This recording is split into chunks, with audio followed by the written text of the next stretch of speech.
Hey there, coming to you from a beautiful evening in the woods. Went to the Michigan State basketball game last night in Ann Arbor. Amanda and the kids got it for me for Christmas. And Amanda, Oliver, and I went down there and we spent the night, so I didn't get to get out hiking this morning. But wow, it is beautiful. Even though it's getting close to sunset, I'm gonna be able to watch a beautiful sunset as I'm finishing up my hike in the woods, which will be great. Almost as good as some of the morning stuff when I'm out there then. But yeah, I've been thinking a lot about all the stuff that comes with getting older and changing your direction. And one of the things that I always seem to come back to in my mind is, as I was growing up, and I think just the general narrative is anytime you see a middle-aged male, buy a race car, quit a job, start a business, or any other type of big life change, I've always, equated that to a midlife crisis. People, and the gossiping. It's, oh my gosh, look at that midlife crisis. Look at all that crazy stuff.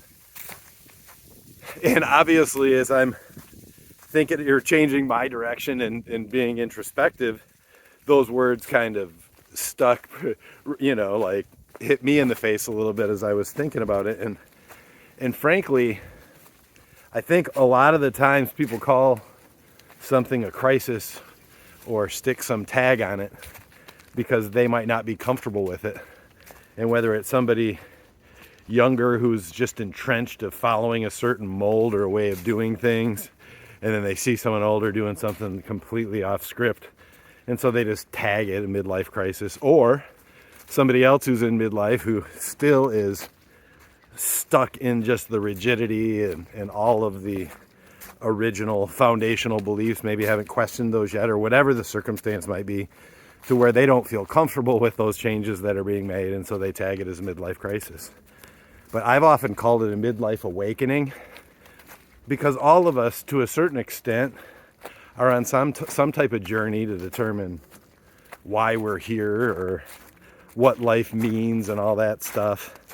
And recently, like I said, I believe that the meaning of life is to live, and I love to do that, and I want to create as many meaningful experiences with the people that I come in contact with as I can, because that's what life is about, and it just adds an amazing complexion. And some of the, buying an RV, going and living on the road for 10 months, or, going back and forth between Florida and traveling, or doing whatever, the weird things externally that are not typical of my normal routine of go to work and work 70 hours a week every single week forever.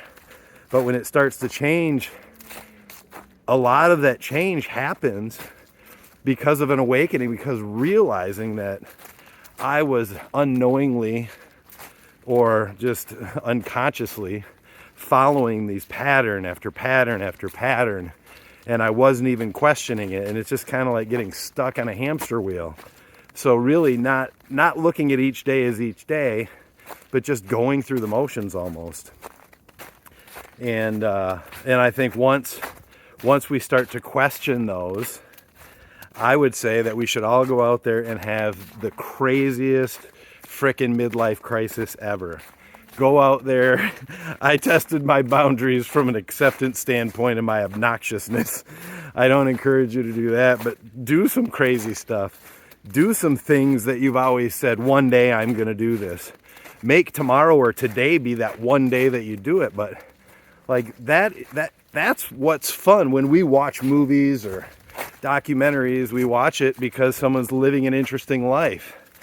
But let's not get stuck in the habit of sitting in the chair and watching someone else live their life.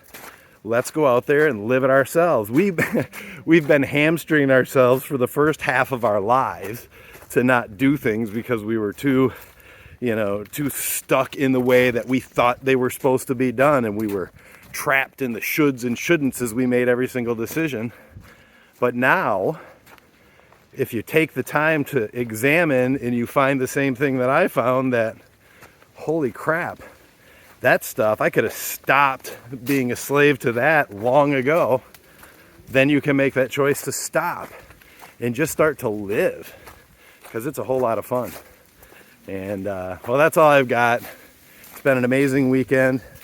It's a beautiful night, and I am going to enjoy the heck out of this sunset. It's giving me tears in my eyes. It's going to be beautiful. But thanks. Have a great night.